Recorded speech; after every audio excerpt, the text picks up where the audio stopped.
Last night, my date fizzled out before it even began. We stepped out of the restaurant, and as we approached my car, she asked, "Is that a rental? Because if it is, I'm not wasting my evening." I didn't snap or try to justify myself. Instead, I gave her a calm smile, said a polite farewell, and drove off, leaving her standing alone on the sidewalk. It was a quiet, deliberate choice. By the next morning, my phone was flooded. The screen showed 21 missed calls, all from her, starting just after midnight and growing more frequent as the hours passed. There were messages too. The first ones were sharp, demanding to know what my issue was.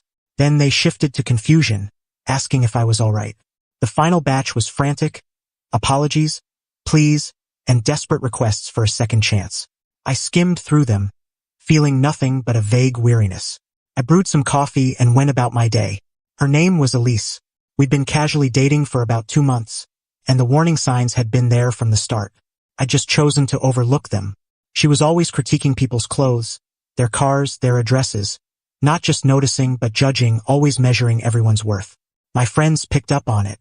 My sister, Laura, straight up called Elise a gold digger, but I brushed it off, thinking Laura was just being overprotective. For the record, my car is a 3-year-old Acura. It's not extravagant, but it's well kept, dependable, and fully paid for. It's mine. The fact that she assumed it was a rental or cared at all was the breaking point. It wasn't really about the car. It was her cold, calculating view of the world, and of me. A bit of context is necessary here. Elise rents an apartment in a building my family owns. It's not a corporate empire, just a modest 6-unit property my grandfather purchased years ago. We don't handle the day-to-day anymore. We have a property manager, Mr. Callahan, a retired detective who was close to my grandpa. He runs a tight ship, no nonsense through and through. When Elise needed a place, I called in a favor. I asked Mr. Callahan to give her a discounted rate, shaving about $400 off the standard rent. It was an informal arrangement, not written into her 1-year lease. After clearing her calls and texts, I dug up the email Mr. Callahan sent when she moved in, including a scanned copy of her signed lease. I spent 10 minutes reviewing the standard terms. Then I dialed him. "Mr. Callahan," I said. "It's Ethan. Got a moment? For you?" "Always," he growled. I could hear a morning talk show blaring in the background. "Trouble with that girlfriend of yours whining about the plumbing again?" "It's about her," I said. "We're done. I need you to do something." I explained that I wanted Elisa's rent raised to the full market rate, effective as soon as her lease allowed. There was a brief silence. "You okay, kid?" His voice softened. He'd known me since I was a kid. "I'm fine," I said. "Just undoing a personal favor." "All right," he said, back to business. "Her lease requires 30 days, written notice for rent adjustments. I'll draft the notice today, referencing Section 4B, which covers changes to non-fixed discounts. It's standard but bulletproof. I'll date it today, September 9th, and post it on her door this afternoon. Rent goes up November 1st. "Thanks, Mr. Callahan," I said. "I owe you." "Don't mention it," he replied. "Never cared for her anyway. Always acted like she was doing me a favor by paying rent, which, by the way, was late twice." I noted that detail silently. He hung up, and I felt a quiet sense of closure. It was a small, precise move. Problem spotted, a solution applied. The rest of the day was uneventful. I went to work, came home, cooked dinner. Around 7 p.m., my phone pinged. A text from Elise. "Are you serious? A rent hike? Really?" I didn't respond. Another text followed. "This is because of last night, isn't it? You're trying to get back at me." Then another. "My landlord said the owners approved it. That's you. You're being spiteful." I kept watching my movie. My phone buzzed again with a call. I let it go to voicemail. Her message was a minute of raw fury, her voice sharp, accusing me of being vengeful and cruel. She claimed she couldn't afford the extra $400 a month and said I was trying to ruin her life. It was theatrical. I listened, then deleted it. The quiet in my apartment felt soothing. The next wave hit through our mutual friends. A guy named Ryan had introduced us. We were part of a larger crew that met for trivia nights or weekend hangouts. On Thursday, 2 days after the date, my phone buzzed again. Ryan texted, "Yo, what's up with Elise? She's going off in the group chat, saying you lost it." I exhaled. I knew this was coming. I texted back, "I didn't lose it. I ended a date. That's all. Ask her what happened. Ryan replied. She's saying you ditched her in a sketchy area at night and have been messing with her landlord. The lies were so predictable. Messing with her landlord? I texted. Mr. Callahan's 70 and practically family. And I didn't ditch her. I left her outside a high-end restaurant in the safest part of town after she insulted me. What did she say? Ryan asked. I was blunt. I typed her exact words. She asked if my car was a rental, because if it was, she wasn't wasting her time. Ryan took a moment to respond. Damn. Okay. That's rough. Meanwhile, Elise was playing the victim in the group chat, which I wasn't part of. From screenshots sent by another friend, Tara, Elise was claiming I had a temper, was unstable, and had spitefully raised her rent. She was crafting a tale of a wronged woman. Tara texted me, Ethan, you need to set this straight. People are buying her story. I thought it over. Arguing in a group chat was a losing game. It'd be my word against hers, and she was clearly skilled at drama. I needed something clear, irrefutable. I pulled up my call log from Monday morning. I took a clean screenshot showing the top 21 calls from Elise, from 12:08 a.m. to 7:45 a.m., a cascade of desperation. I sent it to Tara. Can you add me to the chat for a sec? She did. I waited for a pause in the conversation, then posted the screenshot, no caption, no commentary, just the image. The chat went dead for 2 full minutes. Then a message from a friend. Max. Whoa, 21 calls? Another from Ryan. That's not the vibe of someone who was abandoned and scared. Elise jumped in, typing furiously. He's twisting it. I was worried about him. I thought something was wrong. But the screenshot spoke for itself. Her story of being a frightened victim didn't hold up against the evidence of her bombarding my phone for hours. It looked like what it was. The panic of someone who'd overstepped and lost a good thing. I saw her typing again, likely preparing another round of excuses. Before she could send it, I posted one line. I'm not here to argue. Believe what you want. Then I had Tara remove me from the chat. My phone stayed quiet for a while. Then a few private messages came through. Ryan, sorry man, should have known better. She's always been about the cash. Max, that was smooth. Let me know if you need anything. Her narrative had collapsed with one piece of evidence. The weekend was calm. I went hiking, watched a film, and savored the peace. I thought the worst was behind me. The rent was adjusted, the friend group knew the truth. I assumed Elise would fade away. I was mistaken. The next battleground was my family.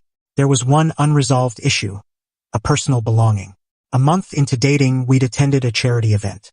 I'd lent her a watch, not just any watch, but my grandmother's. It was a vintage piece, simple but meaningful, with immense sentimental value. I rarely lent out family heirlooms, but she'd been persuasive, saying her dress needed the perfect accessory. I'd foolishly agreed. I'd texted her about it once before the fallout, and she dodged. It's in my jewelry box. I'll give it back next time we meet. Now, that meeting wasn't happening. On Monday, I sent a direct text. Elise, I need my grandmother's watch back. Let me know when I can pick it up this week. Her reply came an hour later. I'm swamped with work, and honestly, I don't feel safe seeing you after how you've acted. I wasn't playing her game. I'm not asking for a visit. I'm retrieving my property. Leave it with the doorman, or I'll stop by when you're home. It'll take 5 minutes. I don't know where it is, she texted. I might have lost it. That message sparked a sharp anger in me. Lost it. A unique family heirloom. I knew she was lying. A final attempt to hold something over me. I wasn't letting her keep it. I called my sister, Laura, and filled her in. She was livid. I warned you, Ethan. She's awful, she said. Here's the plan, we're done asking. We're going to her place. She won't let me in, I said. She'll let us in, Laura replied, her tone steely. She won't want her neighbors seeing her turn away your sister, especially when we're being perfectly civil. We'll stay calm, firm, and immovable. Laura was always better at confrontations. She had an iron will. Before we went, she did something clever. She checked Elise's social media and found a photo from the previous weekend. Elise at brunch, wearing my grandmother's watch, clear as day. Laura saved the image, noting the post date. Then she went further. Our mom had the family jewelry appraised years ago for insurance. Laura called her, and soon we had a scanned appraisal for the watch, detailing its description, serial number, and $5,000 replacement value, confirming it as part of my grandmother's estate. Laura printed the photo and appraisal. Now we've got proof, she said, holding the documents.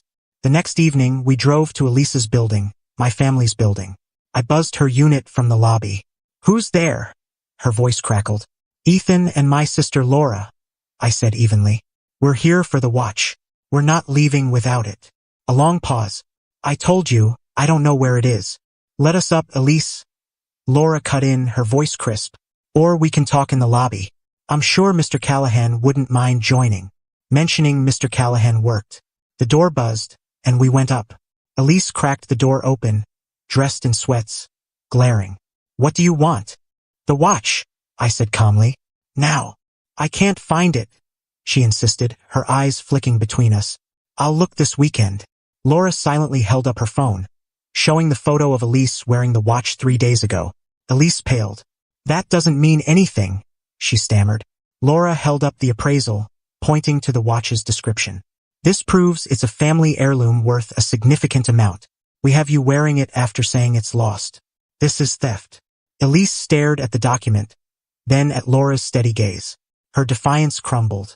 There were no friends to spin tales to, no chat to manipulate, just two people with evidence in her hallway. She shut the door without a word. We waited. A minute later, she opened it again and shoved the watch into my hand, her face a mix of anger and shame. Satisfied? She snapped. Yes, I said, checking the watch for damage before pocketing it. Thank you. We turned and left. We didn't speak as we walked to the elevator. I could feel her eyes on us, but I didn't look back. The watch in my pocket felt like a weight lifted. That was her last hold over me, and now it was gone. The final piece of this mess played out a month later. Elisa's lease ended in October, and Mr. Callahan told me she hadn't renewed. She tried to fight the rent hike, even threatened legal action, but he pointed to her signed lease and said he was following the owner's orders. She had no leverage. He'd already lined up new tenants, a young couple happy to pay full market rent. I hadn't heard from or seen Elise since retrieving the watch. The friend group had splintered. A few stuck with her, but most stepped back, avoiding the drama. Ryan and others reached out to me, and we started hanging out separately, which suited me fine. One Saturday afternoon, I was at a coffee shop, reading by the window. I glanced up and saw a familiar car pull into a parking spot. A sleek new BMW, the kind Elise always pointed out. She was in the passenger seat. A man in his late 50s, sharply dressed but visibly irritated, got out of the driver's side. Their body language told the story. He gestured sharply. She argued back, her face tense. He said something that made her recoil, pointed at her, shook his head, and walked into the bank next door, leaving her in the car. Elise sat there, staring ahead, her posture stiff with frustration. For a moment, I felt something, not sympathy, but a detached observation. She'd found a new mark, a richer one, but the pattern was unchanged. Her life revolved around someone else's wealth, a fragile, stressful existence. She looked caged. I finished my coffee, paid, and walked out. I had to pass the BMW to reach my car. Elise was on her phone, scrolling, and didn't notice me. I got into my Acura, the car that sparked this whole saga. It felt familiar, comfortable. It was mine.